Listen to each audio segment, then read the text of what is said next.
Систему 112 продолжают внедрять на территории Якутии. Пожарные, скорая, полиция, антитеррор, газовики, ЕДДС доступны по единому номеру уже в 50 населенных пунктах, 34 муниципальных районах и 2 городских округах. Полина Долинская продолжит тему.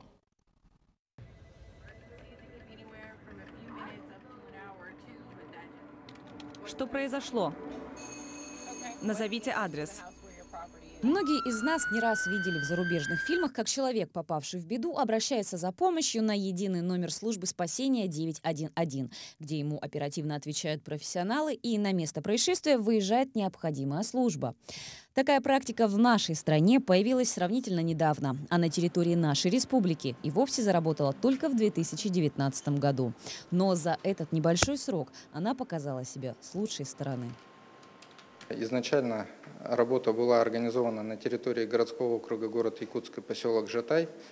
За 2019 год мы организовали и развили службу на территории всей республики Саха-Якутия. Кроме того, мы провели огромную работу в 2020 году. На сегодняшний день комплексы системы функционируют в 50 населенных пунктах, 34 муниципальных районах и 2 городских округах. К единой системе подключены все экстренные оперативные службы. Пожарные части, станции скорой медицинской помощи, отделы полиции, службы газа, службы антитеррор и единые дежурно-диспетчерские службы городских округов. С недавнего времени по решению главы республики единая система взаимодействия экстренных служб 112 интегрируется с цифровой платформой OneClick. Это позволяет одновременно получать информацию о том или ином происшествии.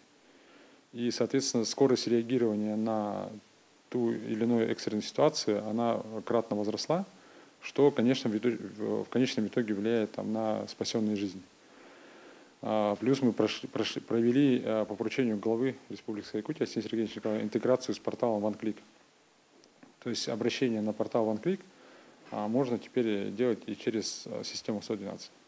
Главные преимущества единого номера диспетчерской службы – это круглосуточная работа, возможность соединения с оператором в течение 3 секунд после осуществления набора номера, а также, что немаловажно, дозвониться можно как при нулевом, так и при отрицательном балансе и даже при отсутствии сим-карты на телефоне.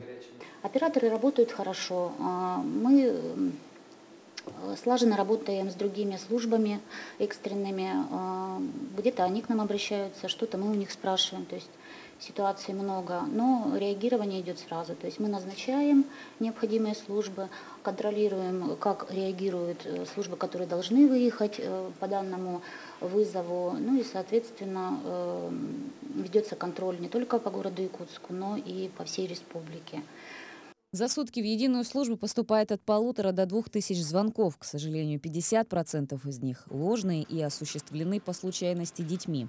Диспетчеры настоятельно рекомендуют родителям провести воспитательную беседу со своими чадами и объяснить им, в какой именно ситуации стоит обратиться к специалисту.